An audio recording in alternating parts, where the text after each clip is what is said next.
വളരെ പ്രധാനപ്പെട്ട ഒരു വാർത്തയിലേക്ക് ഇപ്പോൾ കടക്കുന്നു. ആലപ്പുഴ ചേർത്തലയിലെ ദുരൂഹതയേറ്റുന്ന തിരോധാന കേസുകളിൽ തെളിവെടുപ്പ് തുടരുകയാണ്. വീടിന്റെ പിറകിലെ കുളത്തിൽ നിന്ന് അസ്ഥികൾ കണ്ടെത്തി പ്രതി സെബാസ്റ്റ്യനുമായി പോലീസ് കോട്ടയത്തേക്ക് മടങ്ങി.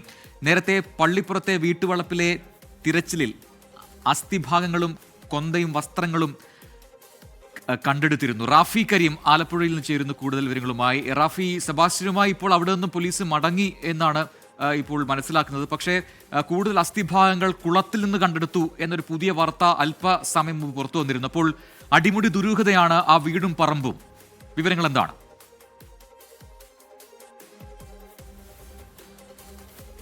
തീർച്ചയായും ഇപ്പോഴും പരിശോധന തുടരുകയാണ്. അല്പസമയം മുൻപാണ് സെബാസ്റ്റ്യനുമായി ക്രൈംബ്രാഞ്ച് സംഘം കോട്ടയത്തേക്ക് തിരിച്ചത്. കോട്ടയത്തെ ക്രൈംബ്രാഞ്ച് ഓഫീസിലേക്കാണ് സെബാസ്റ്റ്യനെ കൊണ്ടുപോയിരിക്കുന്നത്.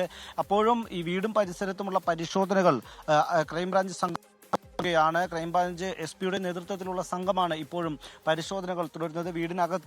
വീട്ടിലെ പൊളിച്ചുള്ള പരിശോധനയും തുടരുന്നുണ്ട്. ഗ്രാനൈറ്റ് പൂർണ്ണമായും വീടിന്റെ അകത്തു നിന്ന് മാറ്റിയിട്ടുണ്ട്. ഇപ്പോൾ അവിടുത്തെ മണ്ണ് മാറ്റിയുള്ള പരിശോധനയാണ് നടക്കുന്നത്. ഈ മണ്ണ് മാറ്റി വീടിന്റെ അകംവശം പൂർണ്ണമായും പരിശോധന നടത്തേണ്ടതുണ്ട്. ആ പരിശോധനയും രാത്രിയിൽ ഉണ്ടാകും.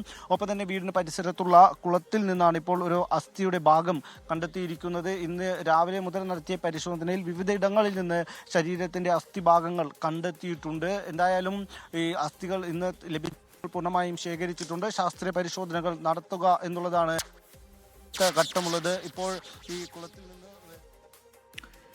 റാഫി കരീമാണ് ആലപ്പുഴയിൽ വിശദാംശങ്ങൾ നൽകിക്കൊണ്ടിരുന്നത്. ശബ്ദത്തിൽ വ്യക്തതക്കുറവുണ്ട് റാഫി. എന്തായാലും ഏറ്റവും ഒടുവിൽ ലഭിച്ച വിവരങ്ങൾ കുളത്തിൽ നിന്നും കൂടുതൽ അസ്ഥിഭാഗങ്ങൾ കണ്ടെത്തി എന്നുള്ളതാണ്. നിലവിൽ അവിടെ നിന്നും പ്രതി സെബാസ്റ്റ്യനെയും കൊണ്ട് പോലീസ് മടങ്ങിയിട്ടുണ്ട്. പക്ഷേ പരിശോധന അത് രാത്രിയായാലും തുടരുമെന്നാണ് ഇപ്പോൾ അന്വേഷണ സംഘം അറിയിച്ചിരിക്കുന്നത്.